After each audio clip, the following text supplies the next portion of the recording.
literally took 5 minutes. I mean, they have it all ready for you. You just print your name and sign it. They scan the dog, and so easy. While David is sorting out the drawer that I left open at some point and fell out and broke, I'm going to make curry. We're going to have kolhapuri masala. Well, this kind of turned into a failure. The rice that I was going to use, microwavable rice from Aldi, turned out to taste really horrible. So tea's turned into chicken curry bolognese.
Good morning.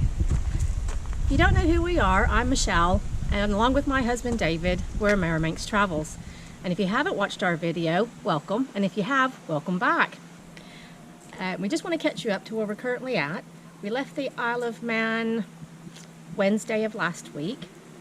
We took the evening ferry from the Isle of Man to Heysham, working our way down to the Van Life Eats Big Picnic. We stopped off at Limb Services and stayed the night because it was quite late when we got off the ferry. And then David had booked us into a campsite the next day, and then we got down to the Big Eats Picnic. Currently at Broomfield Farms in East Sussex, and David's going to take you around in a little while and show you that the site is absolutely beautiful. Loads of trees, we've got squirrels, it's very quiet, and it's just a lovely site. So today we're going down to Folkestone to pick up Wynnie's animal health certificate, and if you just guessed, yes, we're off to Europe in 2 days time. We'll catch up with you at ABBEYWELL VETS when we pick up Annie's health certificate, but in the meantime we're just going to do a little self-promotion, and these are all of our social medias, so please come along and join us. Good morning. It's dog walk time. That's Wynnie. She's our nearly 8-year-old cockapoo. Lots of interesting smells such as grey squirrels and the odd cat. There's a number of hard standings at this campsite. Some are more level than others. Ours is pretty good. We didn't require any levelling blocks. There's 2 wooded areas. Some of these are filled with permanent caravans, it looks like. Chemical waste point.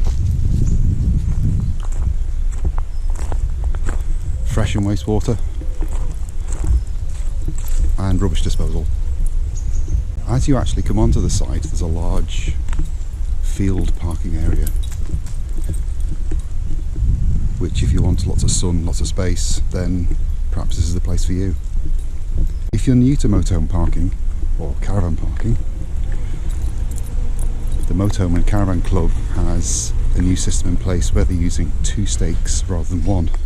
It used to be 1 stake was to be positioned on the rear driver's side of the vehicle, but now they have 2 stakes, so all you have to do is park the rear of the vehicle between those 2. Unless your habitation door is on the other side, Continental, driver's side,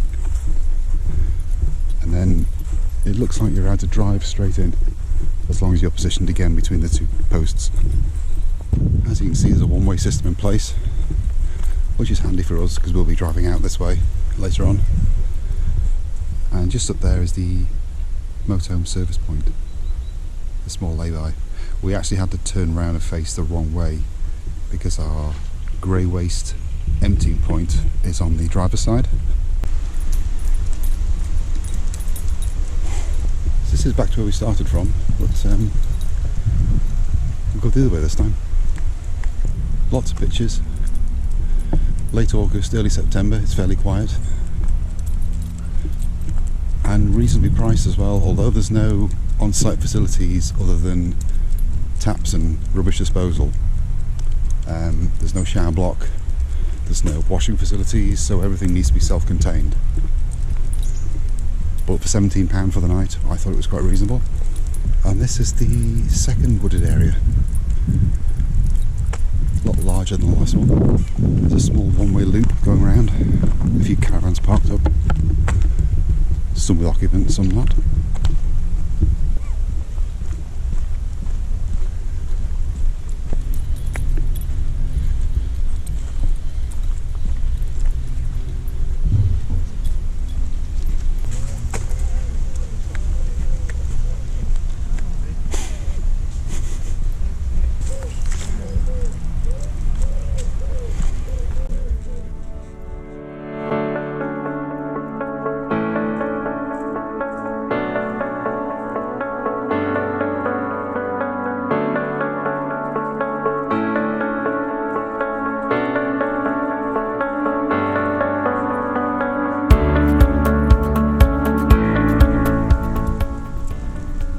Here we are, back at home.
So before we head down to Folkestone and ABBEYWELL Vets, we've got a few things that we've got to do, a few errands.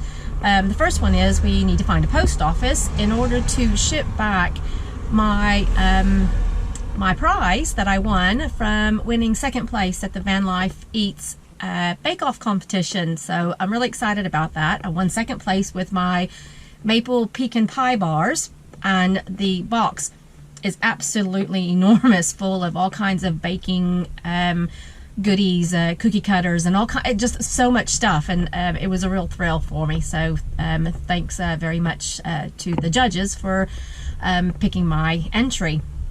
And then the next thing that we need to do, we need to go to a Halfords and find we need some spare bulbs for the motorhome, and then head down to Folkestone to ABBEYWELL's. So in 2020, when we bought the motorhome, we sorted out a pet passport for Wynnie with our local vet.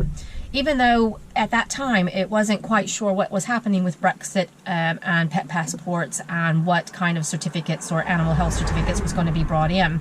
So we went ahead and sorted her out with rabies shots and everything that we needed. And then it came down to it that you needed an animal health certificate. So I had looked, when we decided we wanted to go to Europe at the beginning of this year, I looked through various Facebook pages, the motorhome Facebook pages, and there's a particular one, animal health certificate page, and that's where I found out about ABBEYWELL Vets. Now, ABBEYWELL Vets is a veterinary surgery that is located in Folkestone, which is very convenient for the Eurotunnel and the Port of Dover. You don't have to be registered with them to use ABBEYWELL's for your animal health certificate, but it is good to make sure that your local vet has got all the paperwork and you're up to date with your rabies vaccinations, and you just upload all the information to their website. I had to take pictures of Winnie's passport and load that up, and a couple days later I got a message saying please come pay your £99. Went and did that, got an email confirming that they had received my my payment. I arranged to pick up the pet passport, or sorry, the animal health certificate 2 days before we're going on the Eurotunnel. It was so easy, and I've heard that their success rate is 100%, and they've made a side business out of this. So, and that's all they're doing is doing the animal health certificates for travelers going to Europe. So fingers crossed everything goes okay with this, and we'll pick you up at ABBEYWELL Vets. And if you're watching from the Isle of Man, you definitely can use ABBEYWELL Vets. I just made sure that my vet knew that I was going to use them, and it was very simple. And just make sure that all your T's are crossed and all your I's are dotted, and that you've got a current rabies regime for your dog or your cat or whatever pet you're taking with you. Now, with ABBEYWELL, if you've got more than one dog, they give you a really good discount for more than one animal. And if you're a repeat customer, you get a discount. So at the moment, I paid £99. But I think the next time that we'll use them, there is a good discount for being a repeat customer. And I did forget to mention before that your animal absolutely has to be microchipped, and the rabies vaccine has to be administered 21 days or longer before they'll issue an animal health certificate. So that's Halfords. Bulbs purchased. All I've got is a couple of headlamp bulbs, indicator bulbs which are already coloured orange, as you can see there. And then I've also got, because we've got a aftermarket trailer bar for our lights below the bikes, just there. I've also got some 21.5, which is 21 watt 5 watt for the stop tail, some 21 watt which covers the indicators at the back and also covers the reversing light, fog light, and also I think it covers the number plate lights. Anyway, they're just for spares, so all those lights, what, 2, 4, 6, 8 lights was £24. On we go. So we just arrived at ABBEYWELL Vets. I'm going to pop in with Wynnie and my passport, Winnie's pet passport, and her tracker ID information. We might not need that, but I'd rather have it than not have it. So be back soon. Okay, so Michelle's gone into the vets for the animal health certificate. The car park for the vets is actually behind the vets, but as you can see, it's only made for normal size vehicles. We did try to park in the office space behind because we found a pull-through space, but we were moved on pretty quickly from there. So if you go behind the vets, if you've got a long vehicle, along the road slightly, the pavement gets quite wide and there's yellow hatch marks on the pavement, but I'm going to stay with the vehicle. If anyone comes along, obviously we'll move on.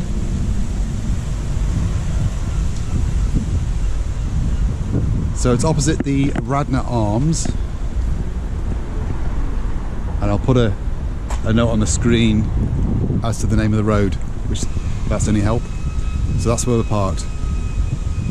And then where it's got independent insurance services there, that's the back of the vets.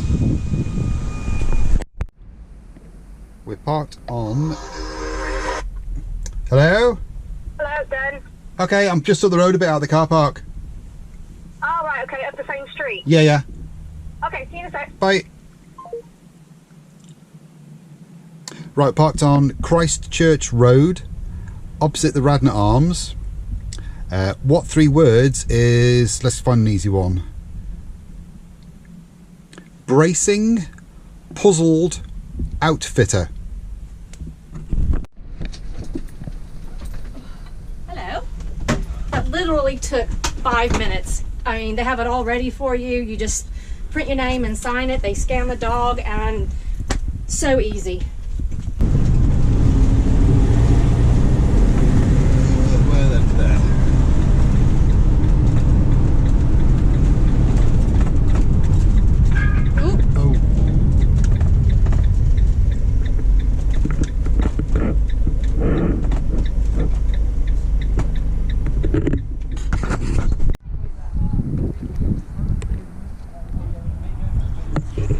Ooh, it's rather busy around here. While David is sorting out the drawer that I left open at some point and fell out and broke, I'm going to make curry. We're going to have kolhapuri masala. And it says it's hot, so we could be in for a bit of a night. Since we've got electric hookup, I'm going to use our induction hob, and I'm just sauteing some bell peppers and onions. What you doing? Right, so as you said, the drawer fell out. One of the issues is that the screws are just turning, so we use the cocktail stick, pop it in, snap it off, pop it in again, and snap it off.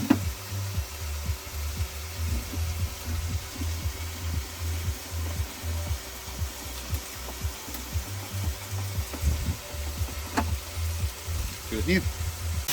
Added the chicken in, and I'm just giving it a stir fry until all the chicken's done, and then I'm going to add the sauce in with it, and I'll microwave the basmati rice. Well, this kind of turned into a failure. The rice that I was going to use, a microwavable rice from Aldi, turned out to taste really horrible, so tea's turned into chicken curry bolognese. How's your curry bolognese? I wouldn't call it bolognese. Chicken curry a la penne. I'm going to feel it tomorrow though. But is it tasty? It's very tasty. All right, and very hot. Very tasty, and I wouldn't say very hot, but it's warm, which is a good thing on a cold September. Oh no, it's warm in August. Yeah, August night. Yeah. Enjoy. Thank you. You may have noticed on some motorhomes and large vehicles these yellow signs that have to be on a vehicle over 3.5 tons when travelling through France, in villages and towns. Basically, it's to warn cyclists and other road users that the vehicle has areas which can't be easily seen by the driver. So there has to be one placed on either side of the front of the vehicle, within a metre of the front and between 0.9 and 1.5 metres. So that's with about 3 feet and between 3 feet and 5 feet of the ground. And also one has to be placed in the rear of the vehicle, a similar sort of height. Our vehicle is 4 tons, so we have to have these stickers on our vehicle. There's another version of this vehicle which is 3.5 tons. It looks exactly the same as ours. The only difference is the chassis plate under the bonnet. Other requirements for driving on the other side of the road, because when we're in France we'll be on the right hand side and Britain we drive on the left, are are little stickers that go over the headlamps, just to divert the beam away from oncoming traffic.